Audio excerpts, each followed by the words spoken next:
네, 오늘 우리가 읽은 말씀을 가지고 교회를 향한 하나님의 러브레터 6번째 시간, 깨어나라 완전히 죽기 전에 라는 제목으로 함께 말씀의 은혜 나누고자 합니다. 원래 지난주가 순서대로라면 사대교회, 오늘 본문 말씀인데요, 여러분 교회 71주년에 책망의 말씀만 들을 수는 없지 않습니까? 그래서 오늘 부득이하게 교회 71주년에는 빌라델비아 교회를 살펴보았고, 오늘은 4대 교회에게 주시는 하나님 말씀 오늘 살펴보려고 합니다. 여러분, 요즘 우리는 참 바쁘게 살아갑니다. 우리 장로님 기도하신 것처럼 정말 바쁘게 분주하게 아침부터 저녁까지 일하고, 집에 돌아오면 또 가족을 돌보고, 또 교회 봉사도 하고, 때로는 피곤한 몸을 이끌고 이 예배 자리에 앉습니다. 그런데 문득 우리는 이런 생각을, 이런 질문을 던져보고 싶을 때가 있습니다. 과연 내가 제대로 하는 건 맞나? 과연 내가 제대로 하고 있는 게 맞는 걸까? 할 일은 넘쳐나는데 정작 내 마음은 공허합니다.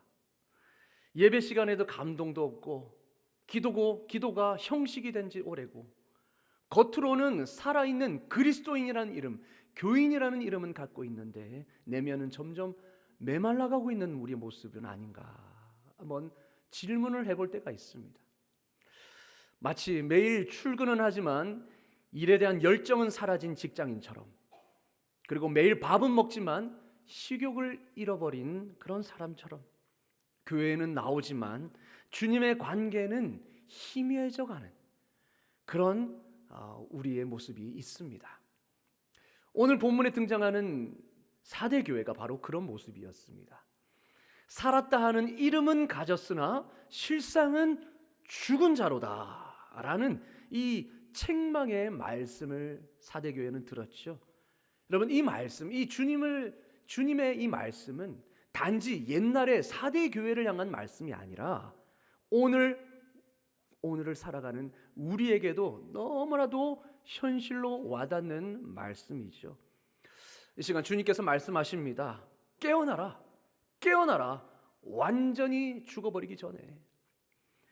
여러분, 오늘 이 말씀을 통하여서 우리의 신앙의 현재 상태를 점검하고 다시 말씀으로 살아나는 은혜를 경험하시는 저와 여러분 되시기를 주님의 이름으로 간절히 축원합니다. 아멘. 오늘 우리 예수님께서는 4대 교회를 향하여서 편지하시면서 자신을 이렇게 소개하고 있습니다. 하나님의 7 영과 7 별을 가지신 이라고 자신을 소개합니다. 여기서 하나님의 7 영은 바로 성령님을 상징합니다. 7은 완전수 아닙니까? 성령의 완전하심, 그리고 충만함을 상징하고, 그리고 7 별은 소아시아 7 교회의 지도자를 상징합니다. 자, 그래서 하나님의 7 영과 7 별을 가지신 분이다라는 것은 어떤 의미겠습니까? 여러분, 교회의 능력을 베푸시는, 어떻게 보면 교회의 능력의 근원은 성령님이시죠. 그리고 이 교회를 이끌어가는 이 지도자들을 가졌다라는 것은 교회의 주인이 예수님이시다라는 겁니다. 교회의 주인, 교회를 알고 또 교회를 심판하실 수도, 또한 은혜를 베푸실 수도 있는 분이 바로 예수님이시다라는 거죠. 그런 권위 있는 예수님이 지금 4대 교회를 향하여서 권위 있는 책망을 하십니다. 이 책망의 말씀이 무엇이냐? 4대 교회가 외형적으로는 살아있는 듯, 교회의 모습을 갖춘 듯 보였지만 실제로는 영적 생명력이 죽어버린 교회라는 겁니다. 주님은 그들의 행위가 온전하지 못함을 지적하십니다. 여러분, 우리가 앞에 5 교회를 살펴보았는데 다 그 교회는 칭찬을 먼저 하시고 책망을 하십니다. 아무리 하나님께 좀 심한 책망을 들은 이 버가모 교회도 그래도 칭찬할 구석은 있었습니다. 그런데 오늘 4대 교회는 칭찬은 없고 책망만 있습니다. 그것도 아주 혹독한 책망이죠. 책망의 내용은 가히 충격적입니다. 1절에서 이렇게 말합니다. 네가 살았다 하는 이름은 가졌지만 죽은 자로다. 너는 죽었어. 죽은 자라고 이렇게 말씀하셔요. 이름만 살았을 뿐 실상은 죽은 것이나 다름없다라는 겁니다. 여러분, 사대라는 그 이름의 뜻이 살아있는 자라는 뜻입니다. 그 사대라는 그 이름 자체가 살아있다라는 그 뜻이에요. 그런데 사대교회는 그 이름과는 다르게 살았습니다. 죽은 자다라고 그렇게 하나님으로부터 책망을 받습니다. 여러분, 특별히 예수님이 사대교회를 이렇게 책망하시는 근거는 바로 그들의 행위였습니다. 그들의 행위에서 내가 온전한 것을 찾지 못했다. 이같이 여러분 혹독한 책망이 뭐가 있습니까? 한마디로 너는 빵점이라는 겁니다. 빵점이라는 거예요. 내 하나님 앞에 너의 행위에 온전한 것을 찾지 못하였노니. 믿는단 하는데 삶의 열매가 없는 겁니다. 그리스도인이라고 하는데 세상과 구별된 모습이 없는 거죠. 그렇게 이처럼 죽었다라는 판결을 내리신 겁니다. 여러분, 그렇다면 살았다는 이름은 가졌지만 실상은 죽은 신앙의 모습은 어떤 모습일까요? 사대교회가 과연 어떤 신앙이었길래 이런 평가를 받았을까요? 우리가 세 가지로 한번 살펴보기를 원합니다. 첫 번째는 바로 이 정도면 됐지 신앙입니다. 이 정도면 됐겠지 하는 그런 신앙이죠. 신앙생활을 오래 하면 할수록 믿음과 연륜이 더 깊어지면 좋을 텐데 사실은 그게 아니죠. 신앙생활을 오래 한 사람일수록 기대와 도전보다는 그저 과거의 추억에 안주하려는 경향이 많이 나타납니다. 내가 한때는 이랬지, 내가 한때는 정말 이렇게 했어, 마치 자신의 무용담을 늘어놓듯이. 그런데 그게 전부예요. 오늘이 없어요. 과거에 깃발 날리던 그 시절을 그리며 왕년의 향수에 머물러 있는 것입니다. 그런 사람들은 시간이 날 때마다 한때 누구보다 열심히 쌓아왔던 자신의 과거의 신앙의 금자탑을 막 늘어놓습니다. 자랑합니다. 그런데 여러분, 신앙은 과거의 업적이 아닙니다. 신앙은 오늘입니다. 오늘을 살아가는 우리의 모습이 바로 신앙이죠. 자격 없는 우리에게 부어주신 그 한없는 은혜의 삶을 오늘도 신실하게 살아가는 과정이야말로 신앙인 겁니다. 그 모습이 우리에게 있느냐 이거죠. 사랑하는 성도 여러분, 지금 우리의 신앙이 이 정도면 됐지 하는 신앙이십니까? 과연 그렇게 자신할 수 있으십니까? 여러분, 과거의 믿음의 선조들과 한번 비교해 봅시다. 우리의 신앙은 아무것도 없는 맨 땅에서 시작한 것이 아닙니다. 믿음의 선진들이 일궈놓은 그 텃밭에서 난 열매를 먹고 자란 거죠. 그들의 눈물의 기도, 맨바닥에서 차가운 그 마룻바닥에서 무릎 꿇고 기도했던 그 눈물의 기도와 신앙의 모습을 보면서 우리는 참된 신앙의 본을 배웠지 않습니까? 자신의 삶보다 교회를 위해 헌신했던 그 모습, 그리고 예배와 기도의 자리를 생명 다해 지켰던 그 모습, 그리고 나가면 예수 믿으세요, 전도에 힘써서 영혼을 구원하는 길로 이끄는데 충성했습니다. 이렇게 믿음의 선배들은 우리에게 신앙의 본을 남겨주었습니다. 그렇다면 우리의 신앙은 어떻습니까? 우리의 신앙을 우리 다음 세대에게 자신 있게 물려줄 수 있습니까? 너는 나를 본받아라 라고 자신 있게 이야기해 줄 수 있습니까? 여러분, 이 정도면 됐다 할 수 있는 신앙이십니까? 아니죠. 우리는 다 그렇게 말할 수 없습니다. 이 정도면 됐지라는 것은, 여러분, 바울도 그런 말을 하지 않았습니다. 그렇게 우리는 더 깨어서 과거의 추억이 아니라 오늘을 신앙으로 살아가야 될 줄로 믿습니다. 살아있는 믿음의 유산을 우리 다음 세대에게 물려주어야 되지 않겠습니까? 과거에 열심에 안주하는 신앙, 과거에 열심에 머물러 있는 신앙은 결국 현재의 생명력을 잃게 됩니다. 여러분, 과거에 내가 이렇게 했어라는 것이 더 뜨겁게 와닿으려면 나의 현재의 모습도 그러해야 하는 것이죠.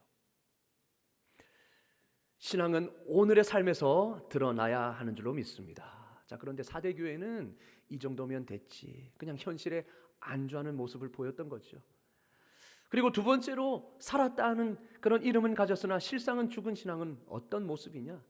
바로 하나님과 상관없는, 전혀 상관없는 자기 중심적 신앙입니다. 여러분, 우리는 열심히 믿는다고 생각하지만 그마저도 하나님과 상관없는 그저 자기 중심적 신앙일 수가 있습니다. 여러분, 우리는 믿음의 기준을 우리 자신에게 둘 때가 참 많죠. 하나님을 믿냐고요? 당연히 믿죠. 저는 예배 드릴 때마다 생생한 은혜를 누립니까요? 저는 믿습니다. 저는 50년 평생 새벽 기도를 하루도 놓치지 않았으니까 저는 믿습니다. 그러니까 내가 뭘 이렇게 하고 있기 때문에, 이렇게 했기 때문에 나는 믿고 있다 라고 생각하는 거죠. 그러니까 믿음의 기준을 자신의 행위에 두는 겁니다. 여러분, 오병이어 때 그 기적을 보고 모인 사람들도 아마 똑같이 생각했을 겁니다. 예수님이 좋아서 종일 설교를 들었습니다. 그들은. 그리고 그 먼 길을 예수님의 말씀을 듣고자 쫓아왔고 수고를 마다하지 않았습니다. 그들 중에는 자신이 예수님을 믿지 않는다고 생각한 사람이 아마 한 명도 없었을 겁니다. 그런데 예수님은 그들을 향해서 뭐라고 말씀하십니까? 너희가 나를 찾는 것은 표적을 본 까닭이 아니요 떡을 먹고 배부른 까닭이로다. 그러니까 한마디로 제대로 된 믿음이 아니라는 겁니다. 너희는 여기 이렇게 나왔지만 제대로 된 믿음이 아니라는 거예요. 그들이 물었습니다. 아니, 그러면 우리가 어떻게 하여 하나님의 일을 하오리까? 이 말은 이런 의미죠. 그럼 제대로 된 믿음이 무엇입니까? 그러자 예수님은 이렇게 말씀하십니다. 예수께서 대답하여 이르시되 하나님께서 보내신 이를 믿는 것이 하나님의 일이니라. 아멘. 하나님을 보내신 예수 그리스도를 제대로 알고 제대로 믿는 것이야말로 하나님의 일이다. 한마디로 진정한 믿음을, 주님을 올바르게 아는 것에서 시작된다는 겁니다. 여러분, 이 의미가 무엇인지 차성진 목사님이 쓰신 모태신앙 다시 시작하기라는 책에서 이 의미를 목사님은 부부관계를 예를 들어 설명하고 있습니다. 한 남편이 결혼한 지 15년이 되었는데 15년 동안 한 번도 아내 생일을 챙겨주지 않았습니다. 15년 동안 어떻게 살아있죠? 예를 드는 거니까 일단. 그래서 15년 만에 처음으로 아내를 위해 생일 잔치를 준비합니다. 그것도 친구가 따끔한 충고를 한 덕분에, 야, 너 그러다 쫓겨난다. 쫓겨나. 그래서 그 정신을 차리고 이제 생일을 준비해야지. 그래서 깜짝 파티를 준비합니다. 조명도 달고 집에다가 장미도 뿌리고 그리고 생일 케이크도 딱 준비해서 서프라이즈를 준비하는 거죠. 드디어 아내가 직장을 마치고 일을 마치고 집에 돌아왔습니다. 그러자 남편이 아내를 향해 외칩니다. 여보, 생일 축하해. 내가 당신을 위해 깜짝 파티를 준비했어 라고 서프라이즈를 했습니다. 네, 아내는 잠시 놀라는 듯 하더니 남편을 지그시 쳐다보면서 이렇게 말합니다. 오늘 내 생일 아닌데? 예. 남편은 당황하기 시작합니다. 멘붕이 왔습니다. 눈알이 지금 막 이렇게 좌우로 구릅니다. 지금 어떻게 말해야 되나? 이내 수습해 보려고 자신이 얼마나 이 파티를 준비하기 위해 고생했는지 막 말하기 시작합니다. 내가 이것을 위해서 이거 한 번도 안 해봤던 것도 하고 직장에 일부러 연간해서 일찍 온 거야 하면서 막 이렇게 말합니다. 근데 아내는 하나도 끄떡하지 않습니다. 조용히 그 장식을 치우면서 말했습니다. 당신 내 생일이 언제인지는 알아? 내 생일은 지난주였어. 그렇게 무표정하게. 그래서 남편이 슬슬 열받습니다. 아니, 그래도 그렇지. 내 성의를 봐서라도 좀 기뻐하는 척 해주면 안 돼? 그렇게 얘기하죠. 여러분, 이 장면은 우리의 신앙의 모습을 그대로 보여주는 거울과 같다라고 그 목사님은 말씀하십니다. 우리는 열심히 예배하고 봉사하고 충성하지만 정작 주님의 마음과 뜻은 놓친 채 내가 열심히 했으니 주님도 기뻐하셔야 한다라는 그런 자기 중심적 신앙이 될 수 있다는 거예요. 주님의 마음, 주님의 뜻은 전혀 생각하지 않고 그저 내 열심으로 내가 이렇게 열심히 했으니 주님이 기뻐하셔야죠. 주님이 복 주셔야죠. 이렇게 신앙생활 한다는 겁니다. 여러분, 신앙의 본질은 내 열심이 아니라 주님을 올바르게 아는 것입니다. 주님과의 관계입니다. 신앙의 본질은. 여러분, 같이 있는다고 부부입니까? 평생 그냥 같이 지낸다고 그게 부부입니까? 마음을 나눠야 부부죠.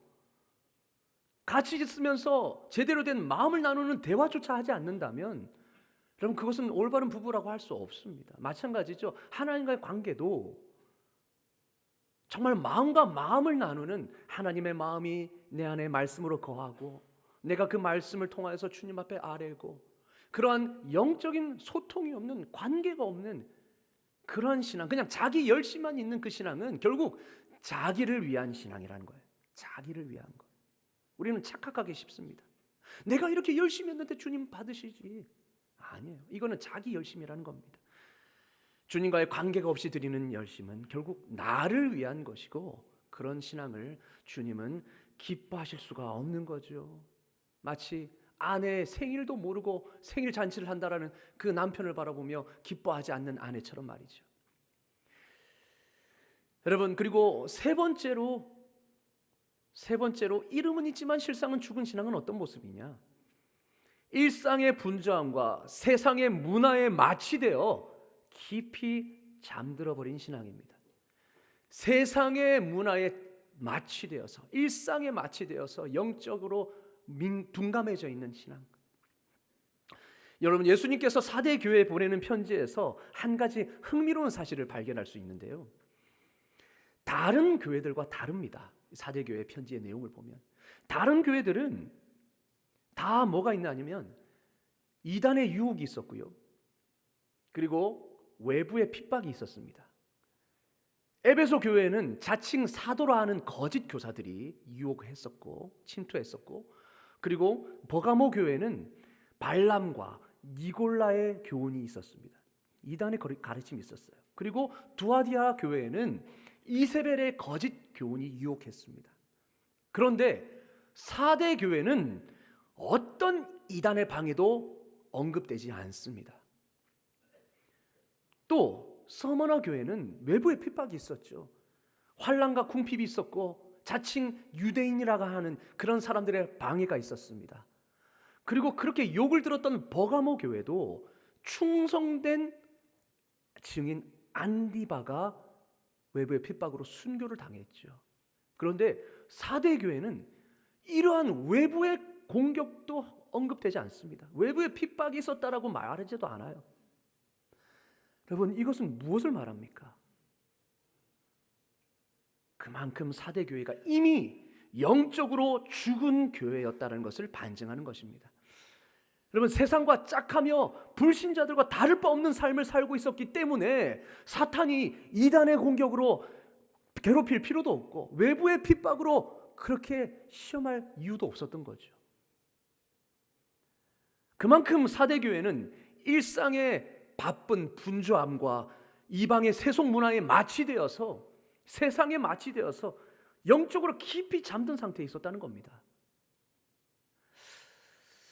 영국을 여행하던 사람이 해안 지방을 지난 중에 수많은 갈매기 떼가 죽어 있는 것을 발견합니다.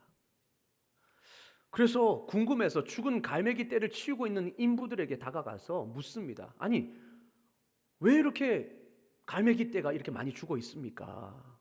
물어보니까 한 인부가 이렇게 대답하는 겁니다. 이곳에는 여행객이 많이 옵니다. 그 여행객들은 다 갈매기에게 먹이를 던져줍니다. 근데 그 먹이들이 다 과자, 우리가 새우깡 주지 않습니까? 이런 과자들, 그리고 사탕들 여러 가지를 맛있게 받아 먹지요. 근데 사실 이런 음식은 갈매기에게 치명적인 것들입니다. 해로운 음식들이죠. 그런데 놀라운 것은 갈매기들이 이 과자나 사탕들을 받아 먹다 보면 더 좋은 자연의 먹이에 대한 식욕을 잃어버린답니다. 그래서 철이 지나고 관광객들의 발길이 끊어지면 당연히 그 먹이도 없어지는 거죠. 그런데 바닷속에 그 자연의 먹이가 있어도 결국 갈매기들은 이처럼 굶어 죽는다는 겁니다. 놀랍지 않습니까? 세상이 주는 그 맛 좋은 음식들을 거기에 먹다가 거기에 익숙해져서 수많은 그 바다의 자연의 먹이에 식욕을 잃어버리게 된다는 거예요. 그래서 나중에 관광객들이 발길이 끊기니까 이제 그걸 안 주니까 아예 그 자연의 먹이에 관심도 주지 않는 거죠. 그래서 그냥 그것만 바라다가 굶어 죽는다는 거예요. 하나님의 자녀들이 세상의 것을 너무 좋아하다 보면 거룩에 대한 미각을 잃어버립니다. 하나님의 은혜에 대한 미각을 잃어버리게 됩니다. 그래서 하나님의 은혜를 별것 아닌 것으로 생각하게 되죠. 결국 그 마지막은 이 갈매기 떼처럼 영적으로 아사를 당하는 겁니다. 굶어 죽는 거죠. 이게 바로 4대 교회의 형편이었던 겁니다. 여러분, 많은 그리스도인들이 착각하는 것이 내 삶에 어떤 도전도 없고 시련도 없고 편안한 그것이 하나님이 나를 사랑하시는 증표로 여긴다는 겁니다. 그런데 과연 그럴까요? 여러분, 사탄의 입장에서 한번 생각해, 대적 마귀의 입장에서 한번 생각해 보십시오. 대적 마귀는 항상 삼킬 자를 두루 찾아다닌다고 했습니다. 믿는 자들 중에서 어떻게 하면 넘어뜨릴 수 있을까? 그런 사람들을 찾아다닌다는 거예요. 그렇기에 믿음으로 살고자 하는 성도에게는 반드시 시련이 따르기 마련입니다. 그런데 영적인 것에 무관심한 삶을 살면서도, 이런 삶을 살면서도 어떠한 어려움도 없다면 여러분, 그거는 아주 심각한 징후입니다. 영적으로 아주 심각한 상태에 있다는 거예요. 4대 교회가 그랬습니다. 4대 교회는 사탄이 건들지도 않았어요. 왜? 건들 필요가 없으니까. 이미 죽어 있으니까.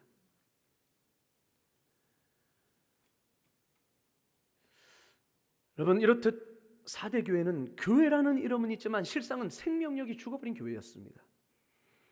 오늘날 우리도 이 4대 교회처럼 이름만 있는 껍데기 신앙에 머무를 수가 있습니다. 주님은 껍데기 신앙이 아닌 속이 꽉 찬 진정 살아있는 믿음을 기뻐하시는 줄로 믿습니다. 그래서 우리 주님이 죽어가는 그들을 향하여서 흔들어 깨우시잖아요. 뭐라고 말씀하십니까? 깨어라, 깨어나라, 회개하라 말씀하십니다. 2절에 보니까 너는 일깨어 그 남은 바 죽게 된 것을 굳건하게 하라. 너는 깨어나서 그 남은 바 죽기 직전인 것, 그것을 다시 살려라. 여러분, 이 구절을 쉬운 성경은 이렇게 이야기합니다. 깨어나라, 완전히 죽기 전에. 아사 직전이라는 겁니다. 죽기 직전이라는 거예요. 그래도 생명이, 숨이 조금이라도 붙어 있을 지금 일어나라, 깨어나라 말씀하십니다. 다급하게 흔들어 깨우시는 것입니다. 그럼 어떻게 깨어날 수 있을까요? 주님은 말씀하십니다. 3절에 그러므로 네가 어떻게 받았으며 어떻게 들었는지 생각하고 지켜 회개하라. 네가 어떻게 받았으며 어떻게 들었는지 돌아보아라. 이게 무슨 말일까요? 처음에 복음을 들었던 그때로 속히 돌아가서 그 말씀에 비추어서 너의 삶을 점검해 보라라는 겁니다. 네가 처음 들었던 그 말씀에 어떤 말씀이 적혀 있는지 한번 보라는 거예요. 네 기준대로 살지 말고 말씀의 기준으로 다시 돌아가라는 겁니다. 그럼 어떤 사람은 이렇게 말합니다. 게임의 중독에 빠져버렸어요. 심각합니다. 새벽까지 이렇게 게임을 합니다. 그래서 일상에 지장이 있을 정도로. 그래서 막 부모님이 막 나무랍니다. 야, 네가 그렇게 살면 안 된다. 근데 이렇게 말합니다. 내가 뭐 해야 할 일 안 합니까? 그래도 내가 게임하면서 해야 할 일 다 하잖아요. 그게 뭐가 문제입니까? 이렇게 물어요. 이렇게 대답해요. 여러분, 그거는 자기 기준이죠. 자기 기준 아닙니까? 하나님의 기준은 무엇입니까? 게임에 정신이 팔리는 그 자체가 우상 숭배입니다. 하나님보다 더 기뻐하는 것. 여러분, 게임에 빠진 사람들은 게임하면 막 희열이 막 나옵니다. 예배 드릴 때도 그런 희열이 나올까요? 예배 드릴 때는 꿈뻑꿈뻑 졸죠. 왜냐? 새벽까지 게임했으니까. 그런 걸 보고 우상 숭배라고 주님은 말씀하시죠. 자기의 기준은 나는 게임하면서 일상에 지장이 없다라는 거예요. 이게 뭐가 문제냐는 거예요. 주일에 예배도 나오지 않느냐. 이제 그건 자기 기준입니다. 그럼 우리는 너무 자기 기준으로 해석해요. 베드로가 묻습니다. 7번 용서하면 된 거죠, 하나님, 주님. 한 번도 용서하기 힘든데 저는 7번 막 그 정도면 괜찮죠? 예수님 뭐라고 말씀하십니까? 아니다. 그건 네 기준이다. 70번에 7번도 용서하라. 이게 말씀의 기준인 겁니다. 여러분, 근데 우리는 너무나 쉽게 말씀의 기준을 무시하고 내 기준대로 그렇게 신앙생활을 해요. 내 기준으로 보니까 이 정도면 됐지 하는 겁니다. 그러면 말씀의 기준으로 다시 돌아가야 합니다. 주님은 말씀하십니다. 네가 처음 받은 그 말씀으로 다시 돌아가라. 말씀은 우리의 삶의 길이 되는 것입니다. 주의 말씀은 내 발의 등이요 내 길의 빛이니이다. 그렇게 말씀 안에 깨어서 그 말씀이 인도하는 길을 걸어가야만 우리의 신앙은 깨어서 전진할 수 있는 것입니다. 여러분, 주님과 인격적 관계를 맺고 사는 성도들은 어떠한 특징이 있습니까? 매일 주님과 대화합니다. 말씀을 통하여서 그 말씀, 받은 말씀을 상고하죠. 그 말씀을 가지고 주님과 대화합니다. 주님 말씀은 이런데 주님의 뜻은 무엇인가요? 주님, 제가 이 말씀대로 정말 살 수 없는데 어떻게 해야 되나요? 주님, 왜 이런 상황에서 나에게 이 말씀을 주시지요? 계속 주님과 대화합니다. 그 안에 말씀이 있으니까요. 그래서 주님의 말씀을 듣고 기도하며 순종합니다. 이게 바로 주님과 살아있는 관계를 맺고 사는 성도들의 특징입니다. 이게 살아있는 관계죠. 그렇지 않습니까? 살아있는 관계라는 무엇입니까? 서로 주고받는 거 아닙니까? 역동적인 관계죠. 아까 말씀드렸다시피 부부가 같이 산다고 부부입니까? 대화조차 하지 아니하고 마음에 속 얘기하지 않는 그 부부가 사실은 껍데기만 부부죠. 마음을 나누어야 진짜 같이 사는 사람 아니겠습니까? 주님은 이렇듯 살아있는 관계를 원하시고 살아있는 믿음을 원하시는 것입니다. 그래서 사대 교회를 향해서 흔들어 깨우시는 것입니다. 말씀으로 돌아가야 돼. 말씀의 기준으로 자신을 한번 다시 점검해봐. 죽기 전에 숨이 붙어 있을 때 다시 깨어나야 돼 말씀하십니다. 여러분, 늘 급한 일로 쫓기며 살아가는 우리는 여유가 없습니다. 그래서 자신의 영적 상태를 점검하는 것을 놓치기 일쑤입니다. 그래서 이 정도면 됐지 하며 살아갈 때가 너무 많지 않습니까? 하지만 성도는 여러분, 아무런 문제가 없는 삶을 소원하기보다는 주님의 말씀 안에 깨어서 삶의 모든 시간을 주님의 생명으로 가득 채워가는 삶을 소망해야 하는 줄로 믿습니다. 내 모든 삶의 시간이 주님의 생명으로, 말씀의 생명으로 채워넣는 그런 삶을 우리는 소망해야 하는 것입니다. 그런데 주님은 말씀하시죠. 끝내 네가 돌이키지 않는다면, 내가 이렇게 흔들어 깨우는데도 끝내 네가 깨어나지 않고 돌이키지 않는다면 내가 도둑같이 이르러서 심판 날이 될 것이다. 내가 도둑같이 이르러서 재앙이 임할 것이다 말씀하십니다. 여러분, 이 말씀은 사대 교회의 그런 특성을 미리 알고 말씀하시는 것입니다. 그럼 과거 사대는 리디아 왕국의 수도였습니다. 아주 찬란한 역사를 자랑했습니다. 왜냐? 그곳에 금이 많이 나왔거든요. 그래서 부유한 도시였습니다. 수도였습니다. 그리고 그 사대는 세 면이 절벽으로 이루어져서 천년의 요새였습니다. 한마디로 자연이 만들어준 요새였습니다. 여러분, 우리가 삼면이 바다이지 않습니까? 근데 이 사대는 삼면이 절벽인 겁니다. 그래서 어느 누구도 성을 점령할 수 없을 것이다라는 이 자만심이 있었습니다. 그런데 그 자만심이 언제 깨지느냐?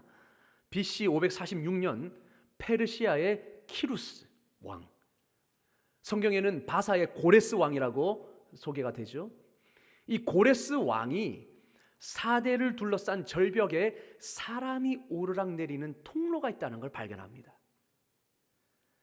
그래서 밤에 아무도 모르는 그 밤에, 자는 밤에 절벽길을 통해 병사들을 침투시킵니다. 그래서 점령한 겁니다. 근데 왜 사대교회는 그거를 미리 감지하지 못했느냐? 누가 절벽으로 오겠냐? 누가 절벽으로 오겠느냐? 자만심이 경계를 게을리했던 겁니다.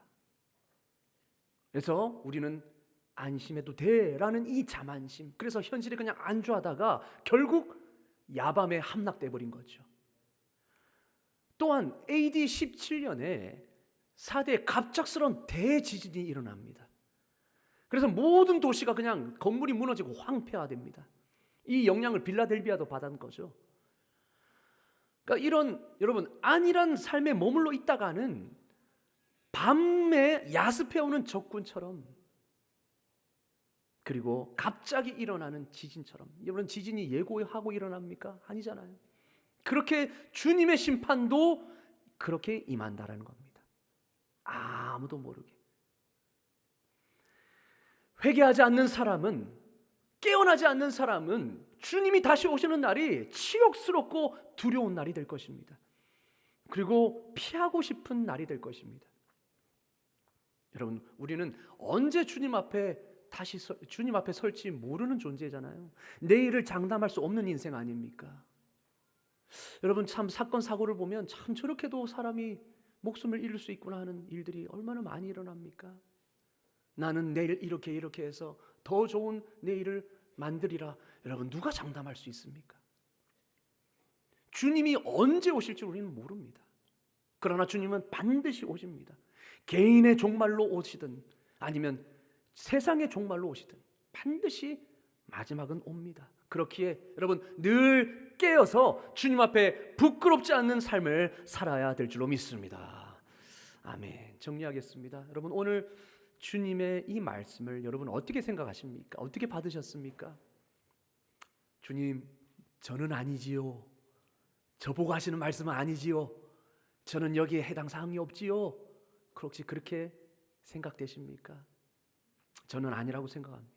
저는 이 말씀을 준비하면서 저에게 주시는 말씀으로 받게 되었습니다. 혹시 목사라는 타이틀은 가지고 있지만 껍데기뿐인 그런 목사는 아닌가? 여러분도 여러분 자신에게 주시는 주님의 음성으로 들을 수 있기를 주님의 이름으로 축원합니다. 아멘. 나는 혹시 이름만 그리스도인이 아닌지 한번 돌아봐야 합니다. 예배를 드리고 교회에서 봉사하고 헌금을 드린다고 주님께 인정받으리라고 오해서는 안 됩니다. 우리는 주님의 말씀대로 순종하는 삶을 살고 있는지, 말씀을 통해서 주님과 늘 교제하고 있는지, 그리고 그 삶의 열매를 맺고 있는지 말씀을 통해 우리는 돌아봐야 하는 것입니다. 이 정도면 됐지라는 것은 내 기준에 불과할 뿐입니다.